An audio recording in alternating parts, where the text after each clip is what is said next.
everyone. I am Vincent Sacobo from BSN B17. And I'm also Gwen Salva from BSN 17, and followed by I am Keith Richard Reyes from BSN B17.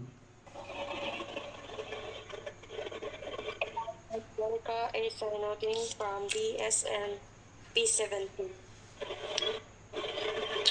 I'm Mary Raquel Sachaton from BSN B17.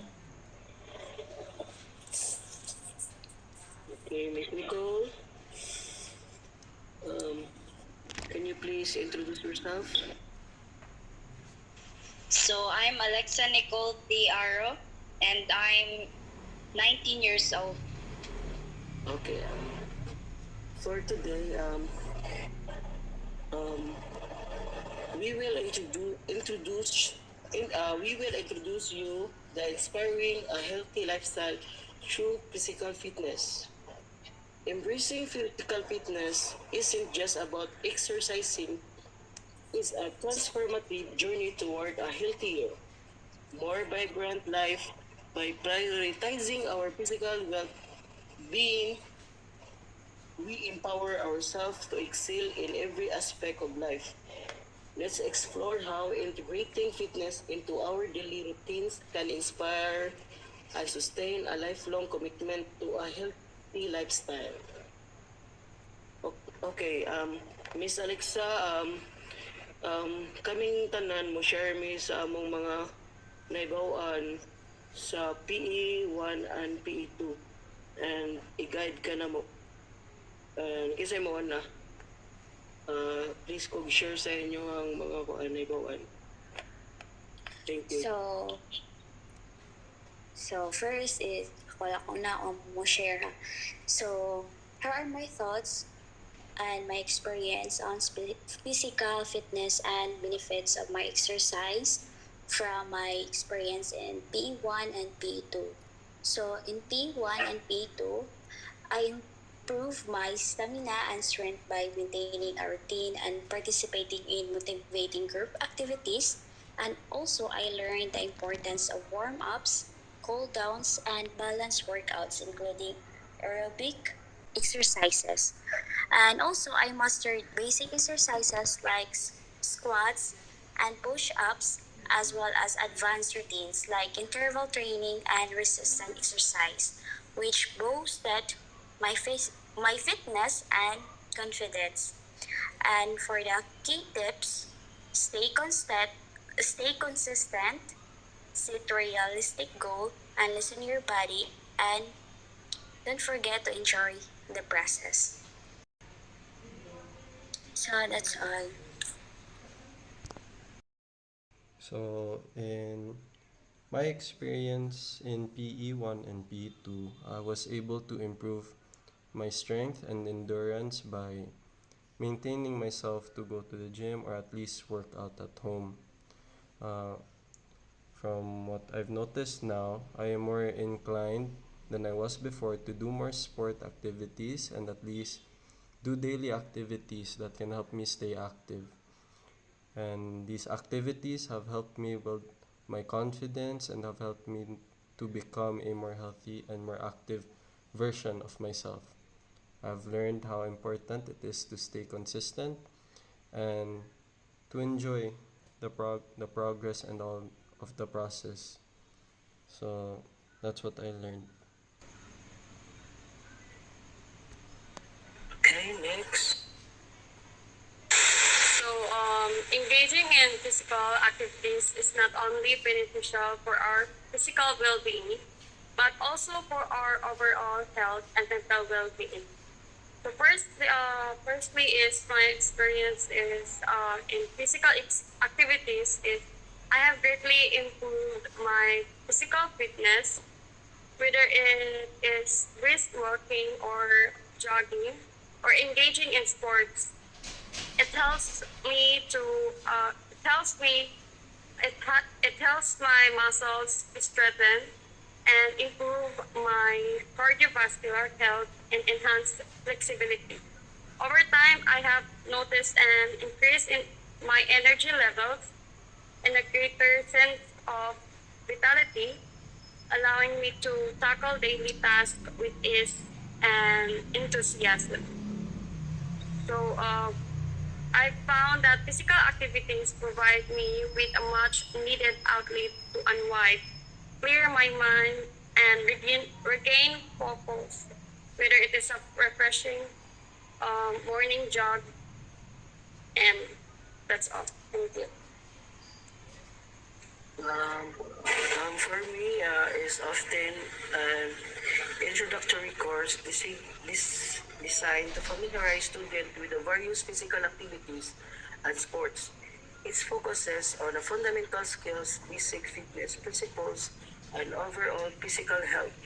The students may engage in activities like team sports, individual fitness assessment, and learning about the importance of regular exercises. The emphasis is on building a foundations of physical fitness and understanding its benefits. That's for the PE1, mauna ko ang mga nasabtan and nindot siya og mga outcome in terms of mo-follow ka sa mga iyahang mga basic steps. For the PE2, usually follows PE1 and builds upon the foundational knowledge and skills acquired. It may involve more specialized activities and sports, as well as deeper explorations of fitness concepts such as cardiovascular, endurance, strength, flexibility, and sportsmanship.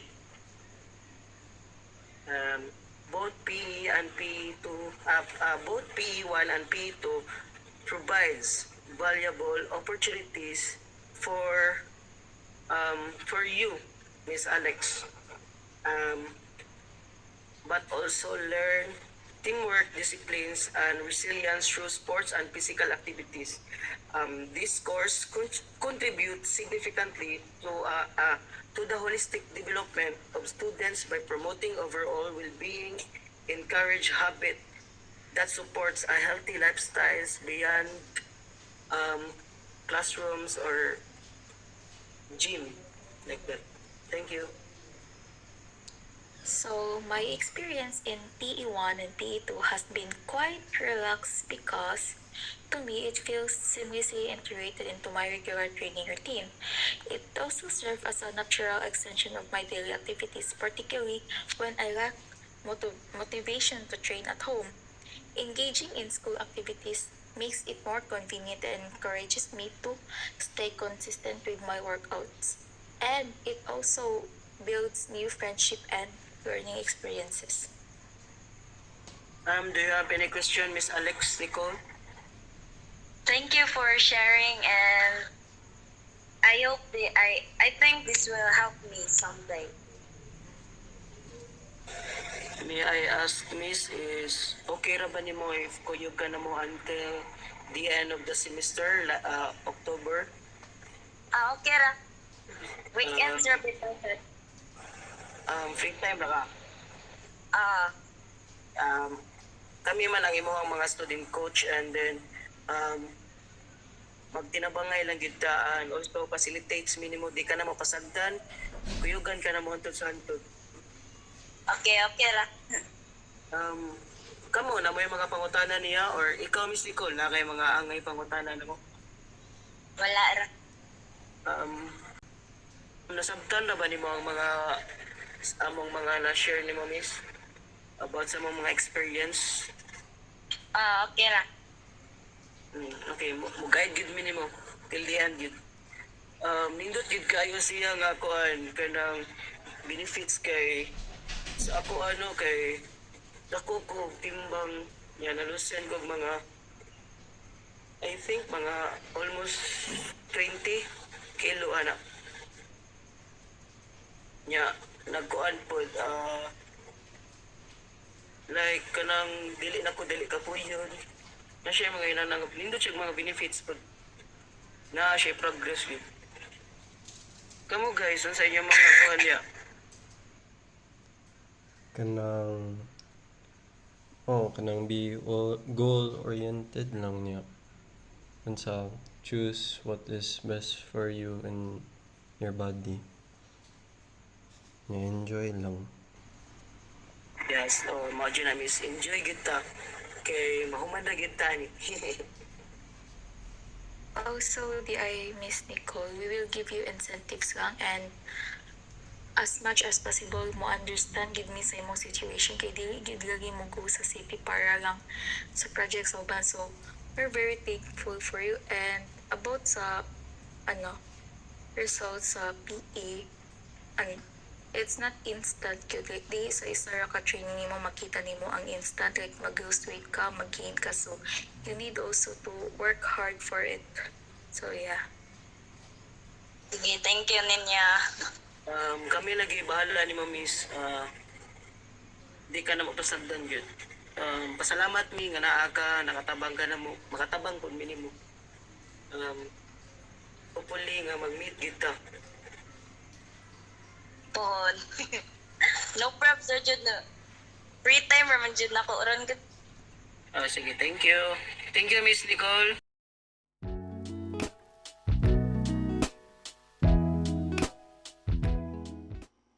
So hello everyone.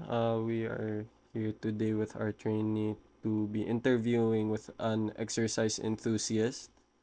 So today we have given our trainee guided questions for her to ask the exercise enthusiast. So Miss Nicole, are you ready to interview? Yes. Okay. So you may start now. So, hello, ma'am. Thank you for joining me today. Could you start by describing your current lifestyle and why you choose it? Sure. I led an active lifestyle centered around regular exercise and healthy habits. I chose this because I believe in taking care of my body and mind through physical activity, which helps me maintain balance and energy throughout the day. That's great to hear. What was the turning point that made you realize the importance of physical activity and what keeps you motivated? So, my turning point was when I noticed a decline in my energy levels and overall well being due to a sedentary lifestyle that prompted me to start exercising regularly.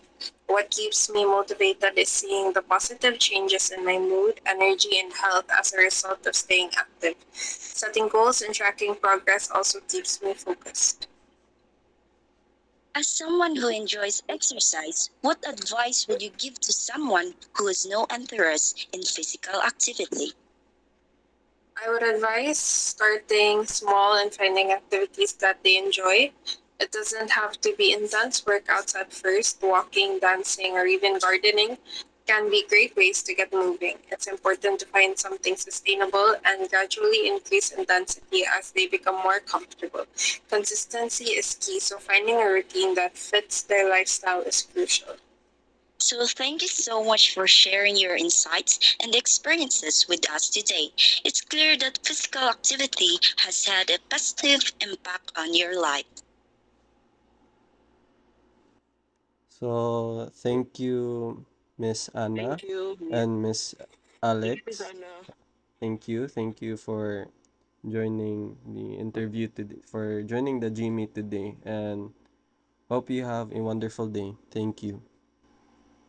Thank you. Thank you. Thank you. Thank you. Thank you, guys.